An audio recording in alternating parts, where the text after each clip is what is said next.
What's up, Eagles Nation? What's going on, Cowboys Nation? Probably. Special guest here tonight with us, guys. I got my guy Rick here. You guys probably know him as Boyz for Life. We're going to talk a little bit about Philadelphia Eagles versus the Dallas Cowboys. We're going to talk Dak, a little bit of Jalen Hurts. We're going to talk the NFC East in general, guys. Just kind of talk a little bit about this week of football. I struggle to call it a rivalry week, to be honest with you, because I know that this is termed differently for the Eagles than it is for the Cowboys. I mean, obviously, I think your guys' main real divisional opponent for you guys is probably Washington, right? Yeah, I mean, but seeing the way Washington played against the Giants, and we know what the Giants are already. I mean, you're right. I consider this a rivalry because to me, I think every decade there's a different rivalry for every decade of fan. So in the in the early 90s, it was probably Washington. And then you go to the early 2000s, it was the Cowboys and the Giants. And right now it's been the Cowboys and the Eagles. And that's where I grew up. I mean, yes, I'm an 80s baby, grew up in the 90s, grew up in the early 2000s. But even though I've been a fan, my fandom is Tony Romo, the Eagles, going to get against the Terrell Owens, T.O., all that. And it's for me, it's been a blast watching the Eagles and Cowboys. And I live for this week. The 2 weeks that we have, it's my favorite week. That's cool. That's a good point to bring up, which is we look at these things, we forget sometimes there are generational gaps into who that main rival may actually be. Yeah. Well, I appreciate you coming on, man. To be honest with you, Rick, I really do appreciate you stopping in. I know the last time I talked to you, I think you were working, you were going to school, you were doing a lot, bro. I was working and going to school. I'm done with school for now. I'm working. I've been through a lot already. I tore my Achilles back in June. So I tore that, had surgery on that in June. Actually, I tore it at the end of May, had surgery at the end of June. And then, believe it or not, I just got out of the hospital last week because I just got my gallbladder removed last Wednesday. So I've been through quite a bit. Yeah. Hey, man, I've been there with a gallbladder. When I first bought this house, my wife she was actually in Peru. She was she was part of some archaeological dig team they were doing out there. And she was like way out like Moquegua, which is middle of nowhere. But I had ordered from this restaurant I never ate at before. And I thought I had food poisoning. So I went up to the restaurant, I'm like cursing them out and stuff. But come to find out, man, I had gallstones in my gallbladder, bro. It was bad, man. Yeah, man, that's not a fun thing to go through. It's not. I've actually had it about 3 or 4 times. This time, the first 3 or 4 times it would come and then it'd go away. It'd sit there for a little bit and then it would just subside and go away. And I'm like, all right, cool, we're good. But this time it came about noon, right when I got done eating some Chick-fil-A. And then it's 8 o'clock at night and the pain is just getting worse. And I told my girl, I was like, we need to go all right, you're taking me to the hospital. Like I can't, I'm already starting to pass out. Like I can't take this pain anymore. That pain is something else, man. That pain is something else. Yeah, for me, I hear you, Chris. I'm bourgeois. I hear you, bro. I was so bourgeois that it was bruschetta bread that I was eating, Chris, and I thought the tomatoes on the bruschetta bread was I thought they were bad. Like, I don't know. I was like, they gave me like salmonella or and they gave me food poisoning. Something just happened. Yeah. But I remember that because it would start in my back and then it would go from my back and go around to my stomach and then I would start. Yep. Yeah, then it all comes up. Yeah, it was bad, man. It was definitely bad. What's good, Philly fan D? What's up, Jalen Williams, Big Moose, Stinkin' Steichen? I take it you're not a Steichen fan. Philly fan D, I appreciate that super chat, buddy. Who we got here? Tyree Ergel, what's good, buddy? OG Flash, what's good, guys? We appreciate y'all being here tonight. We were having a conversation backstage, guys, and we kind of stopped it to get into the live stream because we kind of wanted to talk about it here. Now, I know Rick has a reputation amongst other Eagle content creators, but he's always dealt with me pretty honestly and in earnest when we've talked. Yeah. And I know you to be a little bit more level-headed when it comes to critiquing Dak Prescott. I know that you've had your moments to where you weren't completely sold on him. No. And we were having a conversation backstage, and I went on Brunson's channel today. Well, I really made the video last night for him, but I went on Brunson's channel today, and I talked about, he was asking me some of the stuff about kind of what's going on in terms of like who Dak Prescott is early in the season, which we both talked. It's incredibly tough to judge a dude in week 3. Like that's the problem is we only have 2 weeks of a sample size to to judge a guy's play. And on one hand, it's great to have the excitement of a Monday night game early in the season. On the other hand, I really love the cold weather, fall, Eagles, Cowboys. I love those type of games. So it's a little disappointing, at the same time. But we were talking about Dak Prescott. And, you told me that, like me, you're a baseball player. You play baseball. Yeah. And I've coached it. And you were talking about at one point you said you suffered a Tommy John. Yeah, I tore my Tommy John years ago, and then I tore my labrum a couple years after that. So I know the rehab situation. I know what's going on. And to me, having the strength to throw downfield, even though I tore my Tommy John and then I tore my labrum, I still had that strength. Actually, with the Tommy John, my strength really wasn't there. But then with my labrum, since it was such a small tear and it wasn't a huge, complete rip of my shoulder, I was still able to pitch a full season in college at a high level. And it wasn't until afterwards that it was like, all right, now I need to go check because it actually hurts now.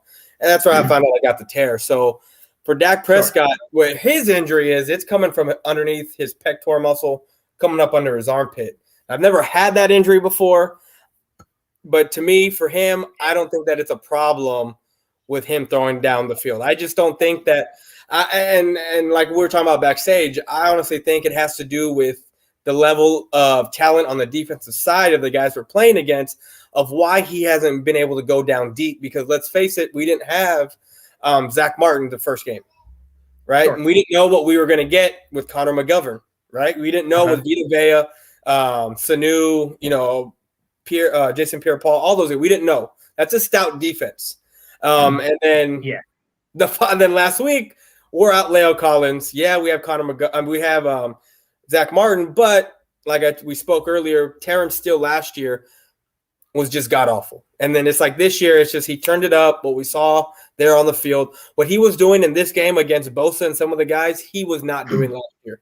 So I think we kind of schemed around what we had on the line and what we were able to do. And that's why I think you see a lot more intermediate passes than more the deep ball than Dak having to stand back and chunk the ball downfield. Sure. Philly Fan D, I can answer that one for you real quick. Not exactly. I think I understand what they're trying to say, but slight exaggeration of the facts. He's 2 for 7 over 20. He's got a touchdown, I believe.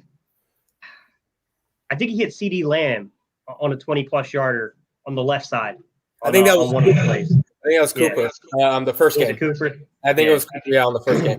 Yeah. So, no, I mean, he has completed a couple. And, he's struggling a little bit going vertical. But as Boys for Life is trying to, basically what he's pointing out is the offensive line. It's hard to judge, man, because they've had some issues along the line. Guys, I'm going to get into it. Look, my guy, Philly Mike, coming in with the super chat, bro. I appreciate you, man. Fly Eagles fly. Tell him how we winning. Mike, I'll do score predictions. I hate score predictions, bro. I hate score predictions. It's like one of my biggest pet peeves. I hate score predictions. Yeah. All right, guys. So I'm going to take us into a conversation. I'm going to get Rick's opinion on a few things. I'm going to just tell you guys what I saw as I looked through some of the advanced analytics. It took me by surprise because I wouldn't have thought these would. If someone had said these numbers to me and then gave me 4 quarterbacks and said, pick which quarterback it is, I would have gotten it wrong. I would have failed that multiple choice test. I would have never picked Dak. But I'm going to show you guys a little bit about what I saw, and I'll go over some of the numbers, guys, and we'll talk. We'll give Rick a chance to kind of talk and just tell us from his perspective, what he's seeing. I'm going to share the screen, guys, so just give me 1 second. You guys are putting in comments. Give me 1 second. I'll get to them, guys. It's kind of hard when I'm sharing the screen to do all that. All right, so we're going to go to Next Gen Stats, guys. If you want to follow along, go to Next Gen Stats and then go to Passing Stats. All right. So underneath Next Gen Stats, guys, I'm going to go ahead and I'm going to go to time to throw. And we're going to go ahead and filter. We want to see the shortest. Well, this is the longest time. We're going to go to the shortest amount of time for time to throw, all right? So number 1 in the league in terms of the fastest thought processing, we'll just say the fastest quarterback at getting the ball into their hands. Ben Roethlisberger, 2.41. Number 2 in the league is Dak Prescott at 2.42. So we're talking less than a tenth of a second here, guys. Now I want to filter by completed air yards. So on average, where the balls are being completed. Number 1 is Matt Ryan at 3.6. That one is a little shocking to me. Jared Goff is at 3.7. Brissett, 3.8. Dalton, 3.9. Dak, 4.3 is 5th. These are not numbers I was anticipating. Let's go to intended air yards. So on average where you intend to throw the ball. And I'm going to get to one more measurement because I think it's kind of important to put this in here when you bring these kind of numbers up. But we can see here, if you go down 1, 2, 3, 4, 5, 6, 7, 7th overall, right behind Philadelphia's own favorite son here, Carson Wentz. I'm joking, guys. 6.3. We were having a conversation backstage. Well, let me do air yards to the sticks because that's kind of an important measurement, is air yards to the sticks. Sometimes you can get misled by that stuff. So air yards to the sticks. So we're talking about on average how close you get to the first down marker. Andy Dalton has the shortest at 5.4, which is check down city for real. I'm looking down here. So you see 1, 2, 3, 4, 5, 6, 7, 8, 9, 10, 11. Dak's 12. So upper half of the league in terms of where he's placing the football. But clearly that running game, I would say from that number, the running game is supplementing him because he's not having to push it as far because on average, he's not having to, he's not throwing 10 yards basically on average. Just real quick, when you see those numbers, boys, for like, what do you think in context of he had the shoulder injury in camp, he's coming back from the ankle, you have a scheme where with Mike McCarthy, although it's not completely McCarthy's scheme, but there's clearly some West Coast elements to McCarthy in this, this system put in with Kellen Moore. Mm-hmm. And since Kellen Moore has been with Mike McCarthy, we are seeing a gradual decline in that time to throw number. It's been coming down underneath those two. So all the way now, at this point, we're seeing he's the second lowest time to throw in the league. I know part of this is going to be your assessment of the offensive line and what's been going on up there, but what do you feel about the injury situation? What do you feel about the coaching staff, the front office's maybe preventative measures? What do you think about just scheme and opponents? Well, like we talked about, I think it has a lot to do with scheme and the opponents we're playing, because the Bucs, they have a good defensive line, and then again, you got Bosa. You take into account the offensive line that we have, and then also, of course, you got Dak Prescott coming back from a major surgery. You don't want him running. You don't want him scrambling. You want him to get the ball out quick. And then, of course, with his injury that he had, even though he was on a pinch count, he was the pitch count was taken off and he had full range to do whatever he wants. I mean, if that injury is serious, it's going to be there. It's going to linger throughout the whole season. But I don't think it's going to take that much of an effect for him to throw the ball downfield, even though he may be struggling right now. Because we got to remember, guys, that he hadn't played since week 5 of last year, and then he didn't play this all season. So, I mean, even though he's throwing the ball downfield in practice, I think game speed, it's going to take him a bit to get his, sea legs under him with being able to throw the ball downfield. Sure. And I think you're bringing up a pretty good point here, Rick, just to kind of hone in a little bit on what you're saying, which is not every throw is the same in the NFL, right? That's the other side to this, right? Because we can say vertical passes, deep passes over 20 yards, but it's completely different throwing outside the numbers as compared to throwing across the middle. Yeah. It's also a far different story if you're throwing a timing route on the far hash where you have to have good footwork. You have to follow through with your shoulders correctly. You have to have some zip on the ball or it's going to get picked. Like, those are 3 completely different throws. Yeah, exactly. They all require certain arm strength. But in my opinion, as a guy who's played the position before, the far hash throw is the hardest one to make, followed by playing over the middle. Because the middle is where you get congestion, depending on if a team is what they call mofo open. So if they're mofo open, meaning middle of the field open, then not so hard. But if they're mofo closed, that's a difficult pass. And we've seen the two interceptions that Dak has thrown have been basically kind of over the middle a little bit. The one I know the one against last week against the Chargers, I think CeeDee Lamb was kind of getting ready to go over the middle, and I don't know if it was a mix between Lamb and Coop, but there was 2 receivers in the same spot, and they weren't supposed to be, and it just kind of went over both of their heads, and it was a pick over the middle. You had, I think, about 3 defenders, Charger defenders, right there in that area because you had both CeeDee Lamb and Cooper crossing paths when they weren't supposed to be. Someone ran a wrong route and just made it all congested. And Dak ended up throwing a pick. Yeah, that's a good point because where a player is in the depth of their route, there's complexity. There's complexity to every interception. I agree. Yes, guys, this is the same Boys for Life that you guys see on Lunchtime with the Bullies and stuff like that. His name is Rick. He's been around YouTube for a while, man. I mean, I was watching him when I first started my channel. I mean, he made a video one time. I think I come across Rick's radar probably sometime during last off season. And I know he made a video where he was like, yo, who is this dude out here grading cornerbacks with a number on them?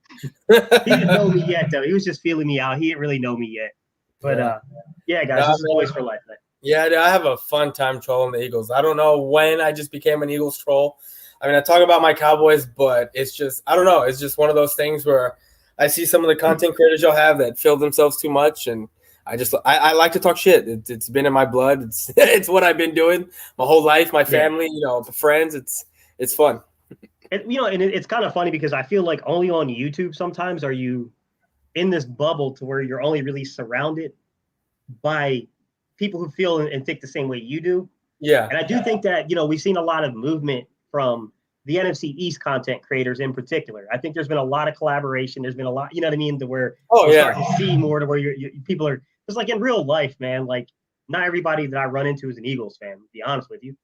Yeah. And there's no feeling when I was a younger man, there was no worse feeling than being at a party, talking to somebody, talking to a group of dudes, and none of them watch sports, none of them watch football. It's like, I'm basically stuck here. I don't have anything in common or interest with them. We can't talk crap to one another. We can't this is like, I've been in that situation, man. Back in my early 20s, my group of friends, basically the only thing we had in common was football, even though they really didn't play sports in high school. That we all watched football, but they didn't play sports, and I was a sports guy. I didn't feel like I had stuff in common with them except for football. And that was I mean, they were all my best friends at the time, but I was a guy who actually played sports. I played football more than just in middle school or just in high school. I played baseball at the collegiate level in high school growing up. And the guys that I hung out with were, freshman year football. And then some of the guys didn't even play sports. So it was like, that was our common ground was just watching football. Yeah, of course. Hey, man, I was in the service. And I know Brunson and other guys that were in the service can probably vouch for this because it happens. I remember there would be times where, it'd be the playoffs, man. And there would be dudes down there trying to watch a movie instead of watching the playoffs. You're like, what are you doing? Like, why did you join this service? Yeah. Who are you?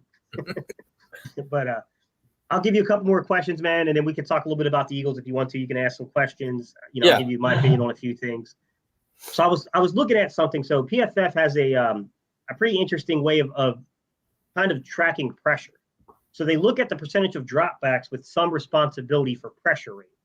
So they'll judge it from the quarterback to left tackle, left guard, center, right guard, and then right tackle. And what I find is interesting is the left side of your line, especially your left tackle, according to PFF, it's had and I'm using it because it's impartial.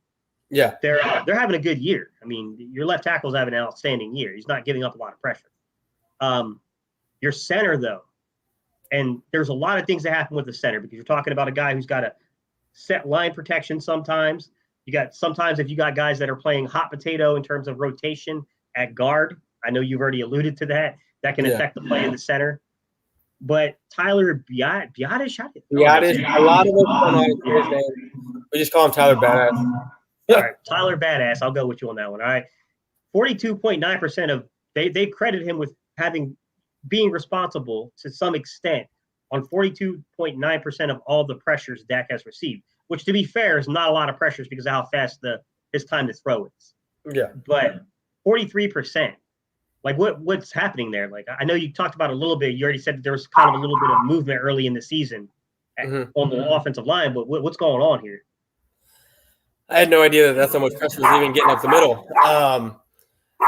I'm just going to chalk it up to you got to look at who because Biadasz is what I think a 2 or 3 year guy. I think he got drafted. I think it's his second year. Yeah, second year. So he's still in that learning curve because I think Looney played center for us last year, if I'm not mistaken. So he's still in that learning curve. And then when you got to go up against Sanu and Vita Vea, 1 week, and then you have I don't even know who was the nose tackles for the Chargers, but this guy he's still in a learning curve. You have Tyron Smith who is a multiple time Pro Bowler, been here for 10 years, 11 years already. You have Connor Williams, who's finally picking it up. He's finally getting to where we've wanted him to be the past couple of years, because of where we drafted him. Sure. And then, of course, you have Zach Martin, who is an All-Pro, one of the best right guards in the league. Getting his feet wet, and then over there on the right side, it's been shuffled the first two games. So you have Biotish kind of taking up that role as well, and with him learning, I can kind of see why they're getting pressure. And like I said, you also got to take into account who is on that defensive line and who they're playing against. Yeah, and that's interesting because is Terrence Steele still your starter right now? Yes, sir. Right tackle? I believe he is. Oof. So I mean, I know you guys just got back Zach Martin, right? He just came back. Yeah, because I know like the other position for you guys where you guys were suffering a little bit. Right guard hasn't been that bad because obviously Zach Martin coming back is going to immediately lower that number, but it's at 19%. Right tackle's at 28.6%. I was like, oh, what's happening here? Like, now I will say for Philly, we can transition a little bit. We'll talk a little bit about Philly. We've had our own issues right now at right guard because we had Brandon Brooks coming back from I think it was the second time he tore out the opposite ACL this time. He was coming back from that. Now he's injured. I think he's injured his pec muscle. And we had Landon Dickerson, who was our second round pick, who was coming back from an ACL. So we got 44% of all accredited pressures are coming from right guard for Philly right now, which is crazy because when you look at our right tackle, our center, our left guard, our left tackle, our numbers are crazy good. Yeah. But yeah, I mean, it's definitely interesting because my thoughts are I look at this and I see center and I do wonder because I just don't think Dak's going to sit there and hold the ball. I doubt it. I highly doubt that Dak's going to sit there and hold the ball like that because he knows that Javon Hargraves and Fletcher Cox are going to try to push that middle. Yeah. But my real question is can we push the middle can we get pressure without getting the result of a sack enough to disrupt timing of plays? Because if you're running a quick kind of horizontal offense, if you disrupt the timing at all, then it becomes on the individual ability of the quarterback to extend the play and the chemistry between the playmakers around him and the quarterback, which is dangerous because it doesn't always work out in the defense's favor. Some guys just have a special ability at that. But as I kind of looked at that's the first thing I thought about was I don't know if we can take advantage of what's going on at right tackle because we just lost Brandon Graham. And that's a bit of a blow for us because that's our left defensive end matchup there against your right tackle, which would have been very favorable for the Eagles. We do have Kerrigan. Kerrigan knows your offensive line quite well. I don't know that Kerrigan is a high volume snap guy though this late in his career. After that, we got our third round pick, Milton Williams, who's going to play a little bit of 5. He's going to play a little bit of 3-tech in this game, I'm pretty sure. I'm curious if the Eagles don't just move Derek Barnett over to left defensive end, keep Josh Sweat, just kind of rotate those two guys as your starters. Yeah. Left defensive end and right defensive end to get pressure. Because, I mean, that's what I would do. Because you want your best players matched up. Like, I don't want to waste time if I'm not going to get any pressure on the left side. Yeah. I love the matchup. Zach Martin and Fletcher Cox matchup. That's going to be special. Because Zach Martin's one of the few people in the league that teams will probably feel like they can go one-on-one against Fletcher for a certain percentage of snaps. No one's going to go every single down in and out like that, but they probably feel there's a certain percentage of snaps that can get away with that. I'm curious, man, because you got a faster processing quarterback now, system scheme. We got a guy that we know there's something with the shoulder. I don't know how severe it is. It may be nothing. It might just be a little soreness and he's completely fine. I mean, unless he's throwing far hash throws, probably not going to make a difference. Or it could be something to where he is losing a little velocity on those deeper throws over the middle. I don't know. It's hard to say without seeing it all 22 on it. What's your questions about the Eagles, man? You got any questions about Jalen Hurts? Not Jalen Hurts just quite yet. I want to touch on with you your loss of Brandon Graham and then your loss of Brandon Brooks. How do you feel with Brandon Graham being the heart and soul basically of that D line and him getting a lot of the pressure or taking away a lot of the pressure from the other guys? How do you feel that your D line is going to fare against our offensive line that has proven to me these last 2 games to be a pretty stand-up, pretty good. It's like almost like the wall is back for us. And I just want to know how you feel. Do you think that we're going to be able to run up the gut? Because I know the first 2 games, y'all haven't been, y'all been stopping that run straight up the gut, but cutting to the outside, y'all been having a little bit of problem. So I just want to know how you feel with Brandon Graham being out. It's a blow to our run defense. I don't think there's a doubt about that. I mean, Milton Williams is pretty good. He's a fairly good run defender on the edges. If they're putting Milton Williams as a 3 technique, especially with Zach Martin as the right guard, I get a little concerned there because that's probably a Hall of Fame level right guard across from a rookie who's a little undersized for an interior lineman, to be honest. But as a 5 technique, Milton Williams can play the run pretty well. He's shoots his hips. He's got really good. So a lot of people don't think about this when you play the defensive line, but the way you engage your hips to gain leverage is very important. And I'm not a line guy, but I know as being a quarterback, I knew when a guy lost leverage. I knew when I was in trouble. Like, you learn that quick as a quarterback, and you can quickly see it when it's happening. I think Milton Williams is pretty good at that, and I think he holds up very well on the outside there. I will say where we got gashed a little bit, to be honest with you, Rick, is we got gashed when we got gashed on containment issues. So it was when they were basically coming back with cutbacks. First game, Jannard Avery lost his footing like twice on us and gave up the entire backside. If you do that to where you're flowing play side and then it comes back towards the backside of the play, and you got your containment guy and he loses containment, you're in trouble. And by the way, this is not the first time Jannard Avery's had this problem in Philadelphia. I remember the year we traded for him, we were playing Miami. And one of the first big plays we gave up in that Miami game, it was because Jannard Avery lost containment. Yeah. To be honest. Zeke's had good games against the Eagles. I'm not going to lie. I know Zeke is, all the attention's been towards Pollard. I tend to write that stuff off, man. Pollard's a good player. As long as Zeke is getting the contract he's got and he's there, it's just not realistic to the way front offices work. Yeah. Zeke's going to be the primary guy unless his time's done. Like, if Zeke stops being the primary guy, then it's pretty much over. But I will say he's had a lot of success against Philly. I do think that you guys are looking at the way that we got gashed on certain plays, backside containment. And then I think San Francisco got a little momentum for a split second when they went away from an exchange by handoff and were pitching. Now, I've never really seen you guys do that, but I don't watch every game. I don't watch every snap. Is that something you've really seen Dak do before with Pollard and Zeke where he's pitched? Where he's pitching the ball like he doesn't like do an that. Option, not like an option pitch, like old school under center. Oh yeah, just kind of tell like a toss. Yeah. Yeah. I don't. It's more cutback stuff that I see. I don't really see a lot of tosses from Dak Prescott. Not that I can recall. I don't see it a lot, and I couldn't even give you a percentage because that's how low I see it. It's more because Zeke is such a powerful runner, and we've been able to create holes with our offensive line and run up the gut. We just often. Yeah. When I do see those toss plays, like a couple of years ago, I saw a couple of toss plays when I was there at the Eagles-Cowboys game a couple of years ago because it's not something we do, and we don't do it very often, so no one game plans it for. Game plans for it. So when we do it, it's just to catch someone off guard and And I wonder if that'll be – because I got to admit, Shanahan, that was brilliant by Shanahan. Shanahan was getting no push against the middle and was like, I'm not going to keep hitting my head against a brick wall.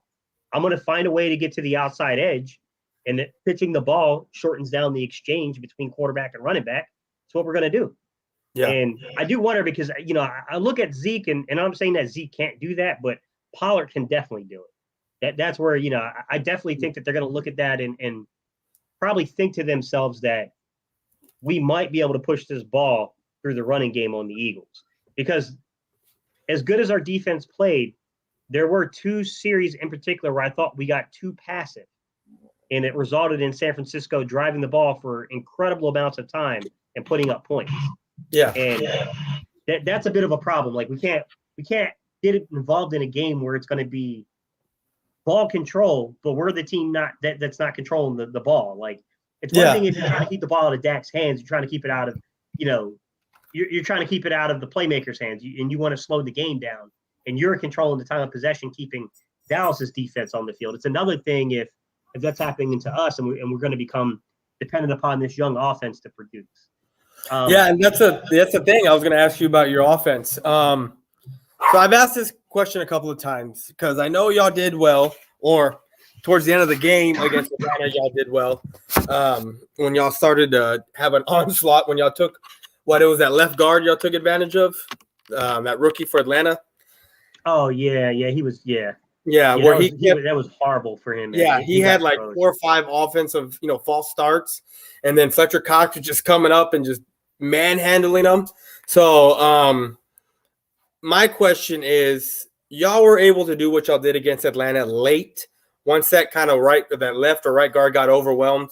But then you go into the Niners game, and I'm not saying you, but I kept hearing a lot of the Niners are depleted, that secondary's nothing, that secondary, they're not going to – Josh Norman can't do much, yada, yada, yada. But yet they were kind of able to hold those wide receivers to there's 12 completions. I don't think any of your wide receivers had over 2 catches. I mean, do you think that is an attest to your offense not being as good, or do you think it's the Niners defense that was coached? Because we saw a lot of those guys, a lot of their starters were hurt, so they're out. So you had Norman, and then you had safety help, of course. Do you think it had anything to do with how good they're coached and the veteran that Norman is? Or do you think it's a little bit of both? Yeah, it's I think there's an element of both at play there. I think we got a developing receiving core that has talent, but it's young, and we saw it with Rager. I mean, Rager had an opportunity to pretty much put this team up pretty big, and he did everything right except for the release off the line of scrimmage, which is that's something that comes down to understanding the fundamentals, what you're supposed to do. And when you play a guy and they're coming up on you and they're jamming you, you got to know how to create. You got to move him. If you want the boundary, you got to know how to move him inside, so that way you get a better release. At the end of the day, you're talking about fractions of inches here. Is the difference in that being a huge scoring play? There's youthfulness to that, right? I mean, there were a couple plays. I don't have the all 22, so it's really difficult to judge Jalen Hurts on some things. But I do know that there was a third down play where we ran the ball to where Jalen made a really, really bad read on an RPO play, and he's got to recognize the box. I don't, without talking to Jalen and asking him what he saw and why he made the decision he made. Uh-huh. You know what I mean? I don't know what he saw and why he made the decision he did. But I'll be honest with you too, though. I like Nick Sirianni. I think Nick Sirianni is going to be really good for Philadelphia. But I'll say this. I saw a rookie head coach last week. Yeah. I saw a rookie head coach that seemed to try to do a little too much fanciness in a home opener, right? Let's recreate the magic of the Philly special. When you really looked at the X's and O's of the breakdown of the play, it didn't make a ton of sense because I think it was Quentin Michael broke this down. I just thought it was such a valid point that he made. That play makes sense when you have a quarterback that's not a threat. When you got a Joe Flacco out there, right? Yeah. When you got Nick Foles out there. That play makes no sense when you got a Jalen Hurts out there who's going to clearly get picked up by a player. Yeah. No, for sure. That play makes no sense in that circumstance, in that situation. That's a rookie thing. It's a coach trying to do a little too much. He admitted that his play calling needs to be a lot better than what it was. I do think that Nick he's better than what a lot of people thought. But I mean, he's not an experienced play caller. I think he's very energetic. I think he brings an energy to him. I think he's a teacher. I think he likes to develop players, and I think that's what the Eagles needed was a coach that could develop players. But we found out that they have Jim Bob Cooter, who used to be an offensive coordinator and was, most recently he was with the New York Jets, but he spent time with the Chargers, and that's how he, relates back to Nick Sirianni, I guess. It was either the Chargers or the Chiefs. He relates back to them through one of those two organizations, and he's been kind of advising. Now, I really wish they would have gone with a senior advisor personally.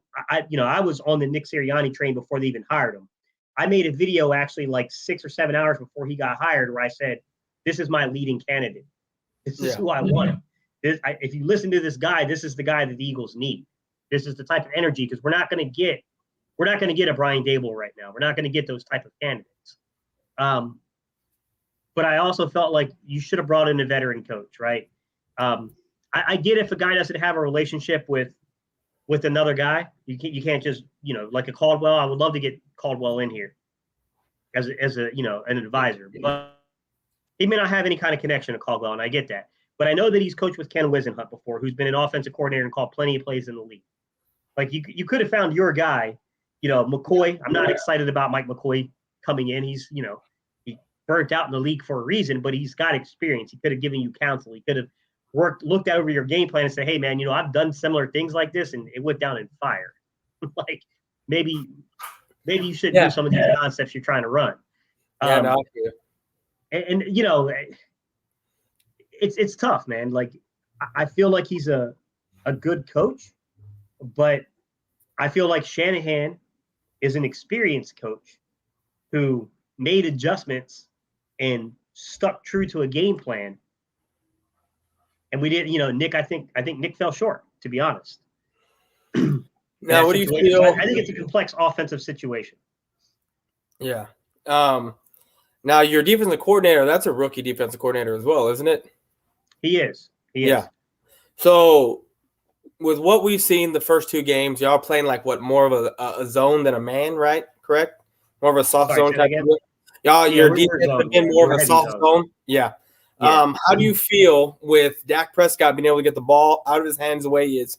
And even though you have Amari Cooper being banged up and CeeDee Lamb is just a different animal, with your guys playing zone, how do you think you're going to your secondary, and then with the lack of Brandon Graham not being there helping to get pressure on the quarterback, how do you feel that lack of pressure, if there is going to be any, is going to affect the secondary in that zone coverage? It depends on how soft the zone is. I mean, you could play a zone coverage and still play tight, like we were talking backstage. I mean, you could play a cover 5 concept, which is by another name, it's cover 2 man under. You see the Giants play that sometimes. They haven't been so successful early this year, but they had a pretty good year last year, with Patrick as their defensive coordinator running that wrinkle a little bit. I look at something like that. It's going to come down to, can you rally to the football and tackle? And a team's going to move the ball if you do that. There's no doubt about it. Between the 20s, they're going to move the football on you. So if you play that style of defense, when you hit the red zone, you got to hold. You have to hold. If you start putting the ball in the end zone on you, if you play that bend, don't break, it's going to be a long night, because that's not bend, don't break. That's just break. Yeah. That's just break. Yeah, no, it is, yeah. Resulting in a break. I like Darius Slay. I think Darius Slay can play with the football in front of him. Steven Nelson, I get concerned about double moves. Steven Nelson fights back to the football well, but Gabriel Davis last season in that Buffalo-Pittsburgh matchup, he cooked Steven Nelson with double moves. Big time. So this is something interesting that I caught, because I was looking through my newsfeed there on YouTube, and I came across this quote that Law Nation had put on that he posted, and it was, I guess, Mark Cooper was on a radio show, and they asked him, would you be offended or would you be happy if they put Darius Slay, who's y'all's number 1, on CeeDee Lamb and had him follow CeeDee Lamb the whole time? And he goes, I'd be offended and happy. Why? Because that means if I'm getting covered, you're going to have CeeDee Lamb over there eating, because, like you said, I wouldn't do that. Personally, I wouldn't do that. You wouldn't do what? I'll tell you why. Unless Amari Cooper is injured to the point where there's going to be something off of his ability. Yeah. He's still going to be healthy enough to play, but he's going to be reduced in what he can do. I wouldn't do that, because as dynamic as CeeDee Lamb is, he is not nearly the route runner that Amari Cooper is. Amari Cooper knows that you bite on double moves, he's going to try to get you with them. Yeah. I would much rather have a guy like Steven Nelson, who's scrappy and can fight, go against the guy who's scrappy and can fight, than a guy that's a little bit more savvy and a little bit more nuanced in his releases, the way he sets you up at the top of route stems. I'd much rather have Slay on that guy personally than to have it vice versa. And believe me, I've heard Eagle takes say that too. I've definitely heard people say that too on the Eagle side of things, that maybe we should put Slay on and just kind of shut down CeeDee Lamb. And I don't know, man. I think it's risky because, yes, if Amari Cooper's not healthy, absolutely I would do it. But if Amari Cooper's healthy, I think you're asking for it. Like, it's going to be a big game. That would be a really big game for Steven Nelson, because that would mean Steven Nelson would have had to have had some kind of really big time game. Yeah, and that's a good problem for us to have as Cowboy fans, because it's pick your poison with who are you trying to have Slay on, because like you said, Steven Nelson is going to be duped with those double moves. And looking at the route runner that Amari Cooper is, I honestly think he's one of the best, maybe top 3 route runners in the league, just because of his savviness and the way he is. And as long as he's been in this league, he would eat up Steven Nelson. And then if you like, all right, let's switch and let's go back, then you're going to have CeeDee Lamb, I think, eating, because that confidence after you've seen it with certain players. Once your confidence is rattled for that game, that's it. You're done. Yeah. I mean, it's a mindset that you have, though. Absolutely. So, Joey Z with the $5 super chat, man. I appreciate you, buddy. He said Amari Cooper is still the best receiver on the Cowboys. Slay should be on him the whole game. I agree. And look, we like to give Amari Cooper a lot of crap as Eagle fans. Every one of us wanted him a couple of years ago. Let's just be honest. Yeah. And to be fair, yes, I do think that Amari Cooper sometimes can get in his own head and he'll shut it down. Sometimes he's his own worst enemy internally, but he's still a tremendous football player. I don't think there's any doubt there. In my opinion, here's the other thing to it, Rick, to be honest. Right? So we take Nelson and we have Nelson follow Cooper, and we have Slay basically follow CeeDee Lamb. Then I think you also then have to take Anthony Harris and flip your safeties. And I think Anthony Harris needs to be over top of Cooper anytime he's on the outside. And you're going to need to have Wallace towards Slay's side. I think there's so many pieces if you do that. Yeah, no, you're right. I mean, this is going to be a chess match for sure. Now, let me ask you, how are your linebackers in coverage? Because it seems like Dak, even though we don't feature our tight ends a lot, we do hit them at certain points when we actually, at certain times we do need them when it's a close play. We go to our tight ends. So how are your linebackers in coverage? That's an excellent question, man, to be honest with you. So Wilson is really good in coverage. I mean, he's coming out of that Minnesota, zone. But I will say that as good as he is in coverage, he's a bit of a liability in run support, to be quite honest. And Dallas going 2 tight ends on the field, making you think they're going to pass the ball, running the ball at you, is a bit of a concern I have there. Yeah. Wilson's very good in coverage, but like I said, a little bit of a liability. He's got a lot to prove. I'm not saying he can't get there and he won't develop, but right now, this is a guy that was once a practice squad player who finally got an opportunity to move out of being a role player last year because of injury to Anthony Barr and become that guy, that guy from Minnesota last year, into getting a 1-year kind of trial ordeal here in Philadelphia. Yeah.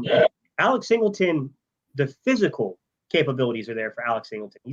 He's far better than I thought he was going to be. A couple of years ago, I would have never thought that he would become what he's become, basically. But in saying that, man, I mean, he's athletically, it's there. So, I mean, he's got a little athletic gift to him, but he's still learning the exact depth you're supposed to be in a drop back. But the athletic gifts are there.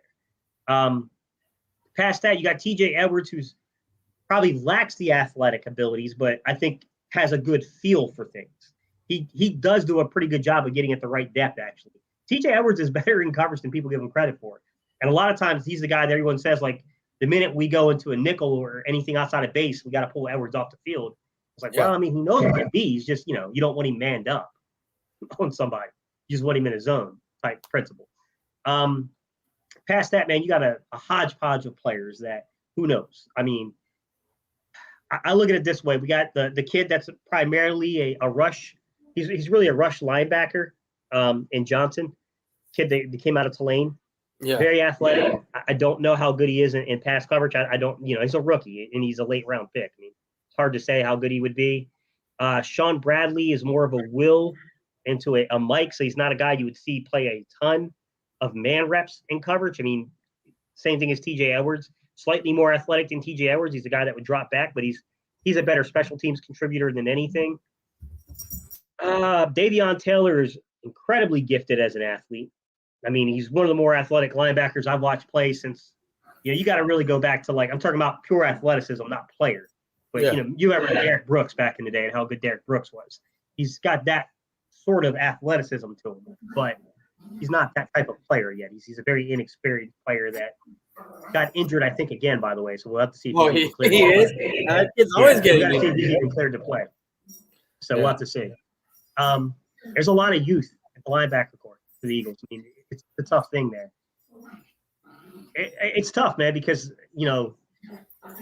trying to stop your running game, trying to stop the tight ends, to me, is, like I said, Dak Prescott is pretty good on the short, intermediate, middle stuff. Yeah. Yes, he's made a couple of mistakes this year across the middle. There's no doubt about it. And I do wonder, like I said, I do wonder if there's a precaution on the side of the coaching staff, or if there's a true still injury situation with the shooter. I don't know. It's really hard to say, man. I don't want to definitively say one way or the other. It's hard to say that. But I do wonder, if it's there, and maybe you feel a little bit more comfortable in the vertical middle of the field, that you probably, you stand a chance there. Now, if you go mofo open, he's probably going to tear you apart. But I think that's why the Eagles like playing that cover. My real question is, if they go cover 2 or if they go quarters.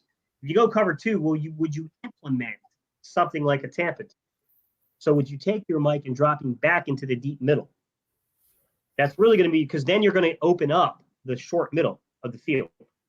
Yeah. And that's where Dak's been really good. The short middle, Dak's been incredibly good there. So, I mean, we'll have to see. I mean, I don't know what Gannon's going to do. I do hope he brings pressure. That's the only thing that I will criticize him on, is that I don't think he's bringing enough pressure on third downs. I do think there's some times where we're being a little too passive.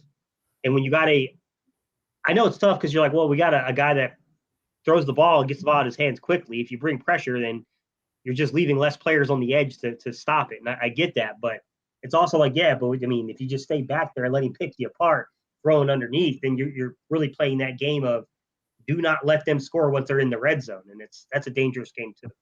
Yeah. So, I mean, the linebacking core is interesting, man. I mean, I think it's been better than we thought, to be honest, Rick, but I don't know how good it is. Does that make sense? Yeah. No, I got you. Yeah. So with Brandon Brooks being out and this being such a big game, primetime game, you got Landon Dickerson starting at guard, right? How do you think it's gonna fare well with? I mean, I don't know. Did you see the game? The Cowboys play against the Chargers. Did you see? I mean, did you watch it? I didn't watch the full game, but I watched parts of it. What I'm getting at is, how do you think if Parsons is lined up on that side, how do you think that he's going to fare against Dickerson and against Lane Johnson? Lane, I think, would probably wouldn't be the best matchup for you guys, because I think Lane is against a rookie pass rusher, even though he's gifted. I think Lane's going to have the benefit there. Yeah, he'll have the advantage in that matchup. Dickerson, it just depends, man. I don't know. Micah Parsons is – I guess it depends on how you're going to do this. I mean, you're not going to drop him probably in a 3-point stance. No. So if you brought him for the linebacking core in like an A or B gap pressure package, to where you're using a twist or a stunt to try to confuse a young player, I could see how that would be something that makes sense. So think Minnesota, right? Mike Zimmer's scheme, the way he likes to bring that A and B gap pressure from the linebacking core, and then you add in the twist and stunts that we got from Eberflus and Indianapolis, the system that's being brought here with Gannon. If you guys implemented something like that using, Micah Parsons and but the other side to that is that your interior defensive line's a little banged up, right? Yeah, it is. We have one of our guys, Neville Gallimore, out. He's still out. Armstrong's out. There's a couple of guys not playing this week. Now, I guess what you could do is you could bring Parsons from the outside and loop him in, since you're lacking a little bit of the depth on the interior. You could bring him from the outside, engage him with engage Dickerson with one of the guards, and then loop Yeah. Parsons threw. Dickerson, he's talented. There's talent there, but he's got big injury concerns, and he's still coming back. I mean, I don't know what to make of him because we haven't seen him with a full week of actual prep. So this will be the first time that he's going to have a full week of prep into a game. So I don't, he wasn't spectacular last week. I'm not going to lie, Rick. I mean, to be quite honest, he was not spectacular. Yeah. I mean, like we say, he didn't have a full week of preparation. He didn't play all preseason. He was hurt. So, I mean, yeah, I guess he's kind of got to get his sea legs under him. But, I mean, we'll see what goes down Monday night. Yeah, exactly. Joey Z with the $5 super chat, buddy. I appreciate you, my guy. So I think the Eagles have a very big advantage with their O-line. Mulata and Johnson are very good. I think Dallas will struggle with pass rush. Maybe. I see that perspective, Joey. I do. But I will say I think Randy Gregory's coming back. Right? Yeah, he's coming back. So I think, yeah. No, I was going to say, yeah, so he's coming back. A little improved from the edges. Yeah, and even though Randy Gregory, you don't hear his name called a lot, but I see him ball out when he's playing against the Eagles. I see him. I mean, what was it a couple years ago when y'all had Wentz and he was actually playing? I mean, there's a couple of sacks that Gregory had. I think actually one was a pass, roughing the passer, but I think there was another one where he had a strip sack and then another sack. So like when he's playing against the Eagles, he kind of balls out. So I'm excited to get him back. Well, I think he was the one that 1 year. I think it was Dillard. I think it was when Dillard was in. I think it was the 19 season that he abused Dillard pretty bad. Yeah, I mean, it's one of those situations to where both teams are a little hobbled coming in. I will say that the Eagles do have some pretty significant injuries. I get what you're alluding to, that the strength of this Eagles football team is on the interior. It's what we do in the trenches, and two of our better players are down. We have good depth, but depth gets challenged in these situations. I mean, it's true. Yeah, it does. Honestly, it's a true statement. I mean, your depth gets challenged in these situations. What's up, 2020 Vision? How you doing, buddy? Parsons had problems against better competition. I'm not really a Penn State guy, Chris. I know I'm a Philly guy, but you got to remember, man, I went to college at NC State and UNCG, so I was never really a Penn State guy. So I don't, I watched Micah Parsons' film because I knew there was a 0.001% chance the Eagles would draft him. We just don't go linebacker that early. I knew he was athletic. I saw the athleticism, and I know that he can rush. He can pass rush. He's pretty good in that regard. But I don't know in terms of like the competition and I don't have any of that on hand to say one way or the other. Yeah. So we got somebody said, I don't care about Parsons against Johnson. Just play ball. Parsons is a beast. I'm with Johnson on those reps. Yes. But here's the thing. Johnson's got to stay healthy too, guys. We cannot have any kind of flare up with that ankle. We just can't have anything like that happen right now, guys. I mean, we're at a pretty crucial point. And this is a big game for the Eagles. I'm not gonna lie. This is a measuring stick game for the Philadelphia Eagles. There's no doubt about it. If Amari Cooper is healthy in this game, I'll be right up front and I'll say it right now. This is by far the best passing offense we're going to have squared off against. Now, I know that Shanahan is way better at the schematics of things in the scheme. I know that you can say that it's, splitting hairs between Amari Cooper and in the old boy's name on Atlanta. Ridley. Calvin Ridley? Yeah, Ridley. I know you can say it's splitting hairs between Ridley and Cooper in terms of who's better, but I think when you take in consideration that you have two outside threats right now, I mean, if they're both healthy, then of course, this is a better test than we faced previously, because both of our corners are going to have to play better because both of these guys, if healthy, can play. No, and I agree. That's the biggest thing is I know y'all got a strong, even though you're young, got a talented wide receiving core, and our secondary, which a lot of y'all say is a little skittish, it's a little iffy. But what I'm getting to next is how do you feel? Oh, sorry about that. How do you feel with Jalen Hurts? You know, the struggle that he has had with the deep ball, not so much getting the ball down there, but more of it being more of a loft throw than him having actually getting power behind that deep ball. And then with him not having, he hasn't turned the ball over yet. But my guys, we lead the NFL in takeaways right now. Yeah. Well, we gotta. That's a pretty big point there. To be honest, Rick. Something's got to give, right? Yeah. Either the Eagles are going to have to continue forth on being smart with the football, or that Cowboys secondary with Malik Hooker and with Diggs is going to continue, producing turnovers. That's a tough one, man. I think that there's something I don't know without the all-22. That's the biggest problem here in terms of judging the mechanics of the player. My guess is on the ball that should have been a touchdown to Devontae Smith. I'm guessing that something was off between the footwork and the follow through with the shoulders. Mm-hmm. Without seeing the all-22 and being able to really slow it down and take a look at what's going on, it's hard to say definitively what happened there. But to me, it looked like just judging alone from the ball placement. Because all he had to do was throw towards the green. Just throw towards the open field, and it's a touchdown. It just seemed like he fundamentally he was off. He stepped up. It seemed like the spacing between his feet and the line was off, and then he didn't get enough on the ball. Now, is that the one you're talking about where he kind of jumped in the air? Is that the one you're talking about? I think so. Someone else told me he left his feet too. Yeah, he did. They showed the replay. I mean, he clearly kind of threw the ball and jumped in the air.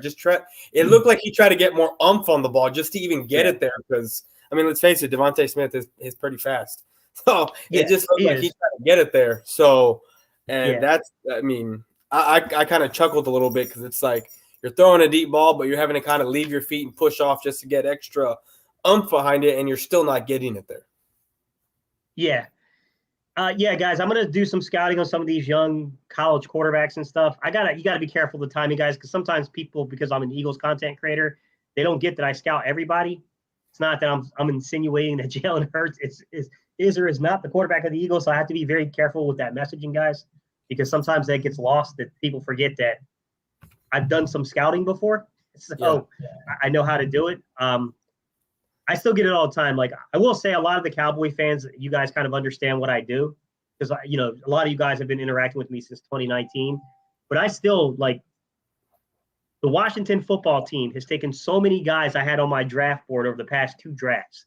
Yeah. To this day, I still get people who will watch these videos and be like, oh, this Eagles fan wanted this guy so bad. We took him. Well, when it comes to Gibson, their running back, I did want him. I'm not going to lie about that one. I wanted him really bad. Yeah. But I scout what I consider the top 10 to 20 players at each position. But I got to be careful with that stuff, guys.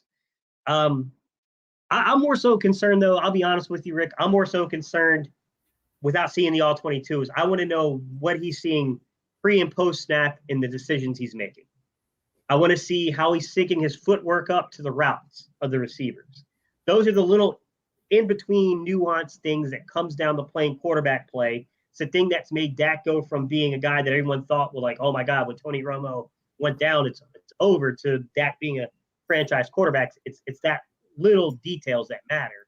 Yeah. And those are the things that without all 22 access, I can only go off of instincts, prior experience. You know what I mean? I can't really go off of what the film showed because a TV copy, it leaves too much to be desired. I mean, there are some things I can tell you, like the third down running play.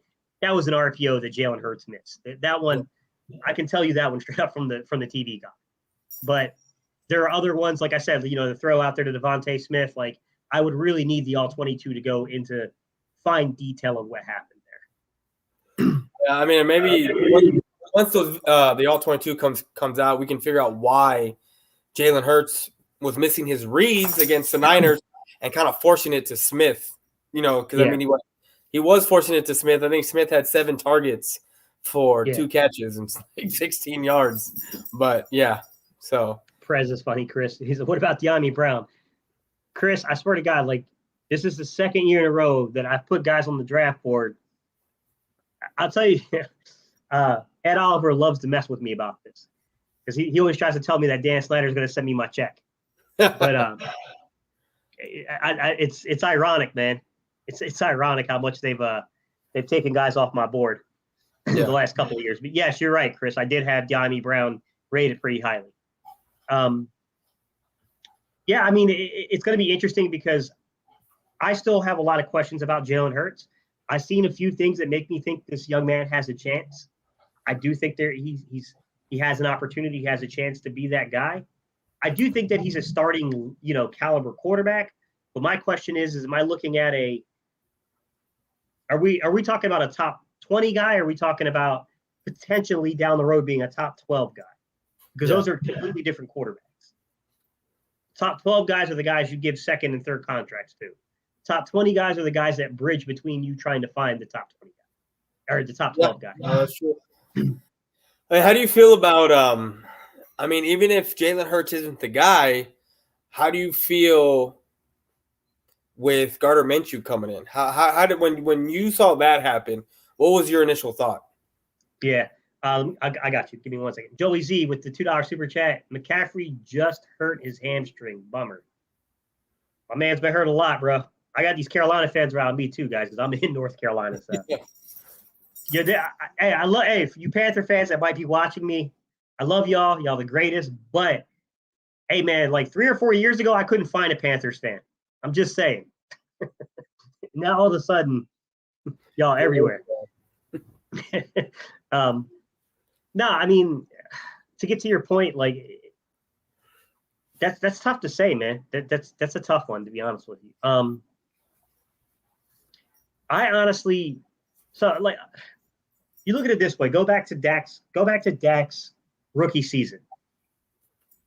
You knew that at some point it became apparent, like, okay, like Tony Romo's career is probably done.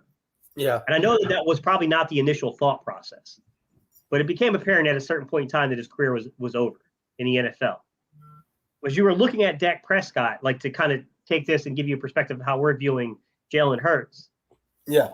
What were you asking yourself? Like, what were the questions you were asking yourself to say, like, hey, this is what this guy as a 4th round pick, which is even more of a big upheaval than a 2nd round pick. This is what this 4th round pick has to do to become the franchise quarterback of the Cowboys. Like, what were those questions for you back then? For me, it was, I don't care what Dak's doing right now. You need to put Romo in. I wanted Romo to go back in only because when we had Dak, he's a 4th round quarterback for a reason. He wasn't making his reads.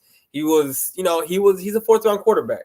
When it came to time for Romo to be, I guess thrusted back into the lineup, which is what I wanted. I get it. We couldn't get away from the hot hand, but we were using the run a lot more with Dak Prescott that first year. It was more, there was no game film on Dak. There was no game film on Zeke. So we were dominating with the run a lot, more so than we were with Dak throwing the ball down the field. And y'all gave him the name Dink and Dunk Dak because that's what he was doing. I feel, and I've said this multiple times, that if Tony Romo doesn't get hurt, the Cowboys are having a deep run into the playoffs because we finally had that run game. And I think even if we went 13-3 with Tony Romo, it would have been that experience going into that divisional game against Green Bay. But I thought, as I saw Dak playing, it's like, okay, we need to get those reads. He needs to be able to read more than just half the field, and this is what he's got to get that's what he has to learn, and then his throwing mechanics as well. And he's come a long way from that first season to what he is now. Every year, it seems like something is getting better and better on him, and he's becoming an all-around great quarterback. Chris, I can answer that one for you, my guy. Undrafted rookie free agent out of Southern Illinois, I think. It was one of the Illinois schools. That was probably the biggest undrafted rookie free agent hit in NFL history, to be quite honest. Because if you remember, when Romo stepped in, Dallas was really up the creek without a paddle at the quarterback position.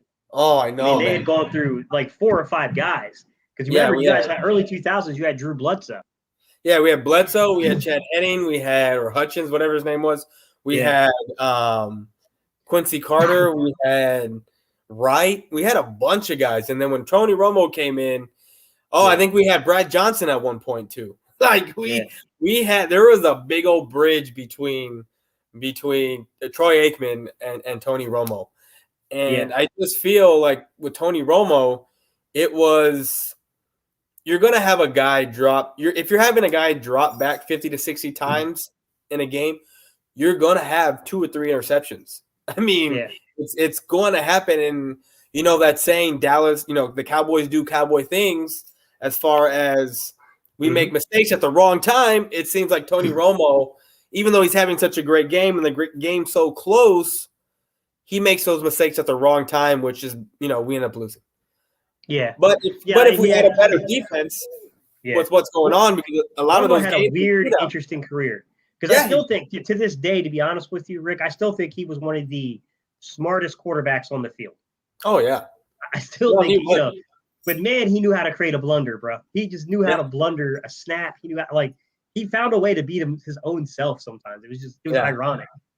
But see, I mean, when your defense can't stop a nosebleed for better half of your career, and you're having to drop back and you're in shootouts, you know, something's got to fold. Either you're going to throw an interception or the other team's going to get a stop. Something's got to give, and it always seemed like we were getting the shafted end on when it came to that. Yeah, stinking Steichen, you're right. We did have butt fumble starting for us at one time. You're right. Mark Sanchez.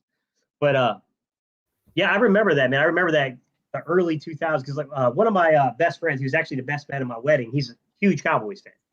And I remember watching games. This is when we lived in Newport News because we were in the service. I remember we were watching these games, and I think it was back when you guys had Quincy. I think Quincy Carter might have been your quarterback. Oh, okay. And I remember they brought out Quincy Carter. Who is this? He's like, oh no, man, he's gonna be great, dude. They're gonna make the playoffs. I'm like, no, they're not. Not this dude, they're not. And he won a couple games though early. I think Quincy won you guys a couple games early. Yeah, I think he was one of the hottest quarterbacks coming out of college and at the time. But cocaine. It's funny because is you know what I find is really interesting is how much as Philly fans we despised Tony Romo because he basically saved a sinking ship. But how much love he gets from the Philadelphia community now as a commentator because someone just said it in the comments. Yeah. He's literally the greatest analyst on any network. Hands down. It's not even close. Yeah. No, because his intelligence is so out there. So he's so smart that his commentating skills is just off the charts. How he can dissect a play before it even happens. Yeah. I mean, it's crazy because when you look at that and it's like, man, this dude, undrafted rookie free agent, it was an incredible story for him. And I mean, he's the kind of guy, I hate to say it because I don't root for the Cowboys, period, but he's the type of dude just in general in life you root for. It's it's the same reason we root for Nate Herbig. Nate Herbig's an undrafted rookie free agent. He's a big fat guy that played the offensive line. And, when I first saw him in camp, I'm not going to lie, Rick, everybody kept trying to tell me oh, this dude's going to make the team. I'm like, that dude ain't making the Eagles team. Get out of here with this nonsense. He made it. Yeah. And then it's hey, you kind of almost have to root for the guy. Those stories are nice to have. They really are. So do you want to get it? Are you a score prediction guy? I don't like my score predictions. I give them, but I mean, if they want I'm not a score prediction guy either. If they want I'm really not. So what we'll do in lieu of doing a score prediction because you're going to pick the Cowboys. I'm going to pick the Eagles. Yeah, exactly. Come on, we're both fans that come on, man. I hate doing that. What game am I going to go in there and predict the Eagles to lose? I'm not going to do that. Unless you're trying to from an intelligence standpoint, I might understand that the probabilities are against us, but from a fan perspective, I'm never going to do that. Exactly. So I'll say this: give me one key player that Eagle fans may not be overly familiar with that is really good on the Cowboys team. Okay, so this is great. So you have Michael Gallup out. Well, we have Cedric Wilson that's in there, the wide receiver, not well known because we have Gallup, we have CeeDee Lamb, we have Amari Cooper, but Cedric Wilson is a key piece. And last year he had a couple of big games for us. And he's not nothing to sneeze at. So this is a guy y'all need to watch out for. And this is another guy that's going to give problems because, if you don't have the coverage for the linebackers going against our tight ends because you have Dalton Schultz, who just literally came out of nowhere, even though he's a guy that I knew was going to be a good blocking tight end. I didn't know his catching ability and the way he fights for yards and gets us first downs. When Blake Jarwin went down, I was like, what are we going to do? But now we got Jarwin and Schultz back, and you got to watch out for those guys. But my key guy is Cedric Wilson. That's going to be my X factor right now, because outside of Darius Slay and what's the other guy's name that your corner? Steven Nelson. Steven Nelson, there you go. Outside of those two guys, I don't know who y'all have to guard any of our other wide receivers. So our nickel corner is Avonte Maddox. And then you get into some pretty uncharted territory, because you got so we have Mac McCain, who was he's a local kid out here in Greensboro. I'll just look. Mac McCain is the grandson of one of the Greensboro Four, one of the 4 young men at North Carolina A&T who started the civil rights movement. So he's already, he's already got a huge name in this community. But this kid can play football. He's really freaking good. And he's one of these guys the Eagles should be trying to find a way to get an occasional rep to, just because he'll go after the football. This kid's aggressive towards the football.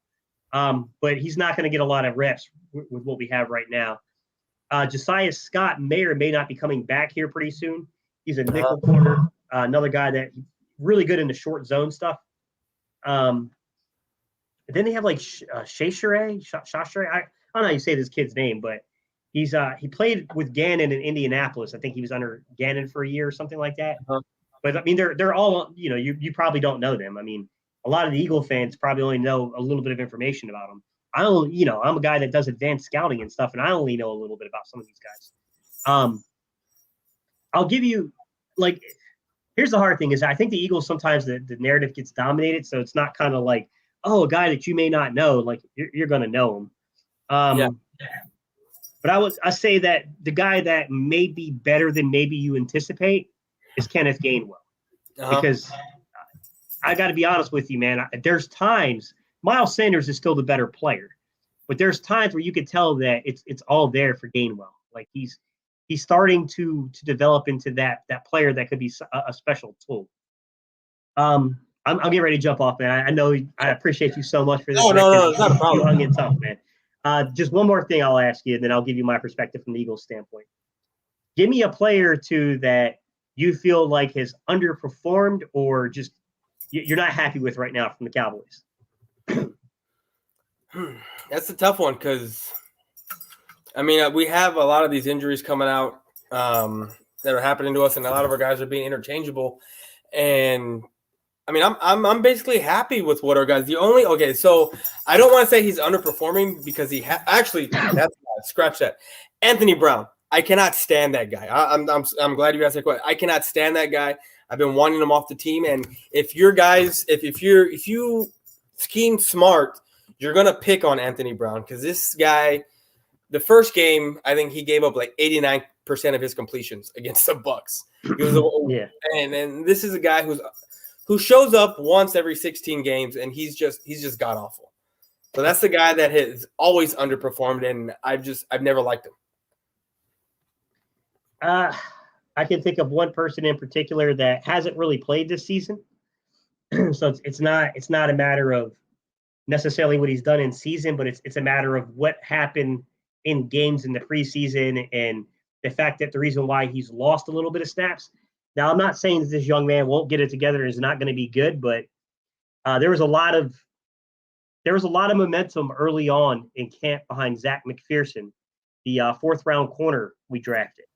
And it's cooled off a little bit because he was not as good in preseason games where we were being a little conservative. So he's a guy that I'd like to see get an opportunity to prove himself here and there, but it hasn't been good, to be honest. And I would be concerned if Nelson or Slay went down, because I think that would lead to quite an interesting situation for the Eagles at corner. The other guy is someone I'll be honest with you, I was really high on this kid coming out of college. I hyped him up a little bit, and then he disappointed me in camp. And I'll be honest with you, Rick, I don't think he should have made the Eagles football team. And that's I think he was a 6th round pick for the Eagles. It's a defensive tackle out of USC, Marlon Tuipulotu. He wasn't good in the preseason, man. He wasn't good in camp. He just doesn't look strong enough yet. He looks like a guy that needs to add some strength. He's one of these guys that when I ran the film on him, he was a tremendous hand fighter on the interior as a nose. Yeah. But once we got in season, you can never trust the pack, man. Never trust the Pac-12 because anytime you get an offensive lineman or a defensive lineman out there, you always have to be a little skeptical about the level of play because they just don't get a lot of guys out there that are good in the trenches. He's a guy I'm a little disappointed in right now for the Eagles, Marlon Tuipulotu. Oh, okay. Man, I appreciate you so much doing this, man. I know your wife is probably like, yo, when are you going to get off of here? Yeah. Nah, man, it's all good, man. I appreciate you having me on here. I love coming on here and doing these things with Eagle content creators. I always take the time out. Like I said, this is my favorite hate week. This is my favorite week of going up against the Eagles. And speaking to a guy of your caliber of intelligence when it comes to football, I had a blast. I had a blast on here, man. Yeah, man. I like I said, I appreciate you. I will send you. I'll email you. I gotta download it and put it into freaking Google Drive for you. But then I'll email the link from Google Drive to you so you can upload this to your channel. So that way cool. You'll have to give you a little content as well. Like I said, Rick, man, I appreciate you so much for doing this. I'll touch back base with you, man, on second game around. Oh yeah, we'll do it again, man. Maybe we'll set up. We'll get a few more guys involved, and maybe we'll structure the second one to be a little bit more crap talking. Now that we'll have a better feel for what these guys are. Yeah, especially since it's getting to the end of the season. So yes, sir. Everybody in the chat, we appreciate y'all so much, man. I'm gonna go ahead, guys. When I get done with this, I'll go ahead and I'll put in the comment or not comment section in the description of the video, guys. I'll put Boyz for Life's channel there. A lot of you guys know who Boyz for Life is. You may not just realize he was a content creator though, but he's a content creator, guys. So if you guys if you want to get angry as Eagle fans for a few minutes, yeah, come over to my channel and watch my stuff. All right, man. I'll see you later. Thank you for having me on. I appreciate you. Appreciate you guys. Yes, later, guys.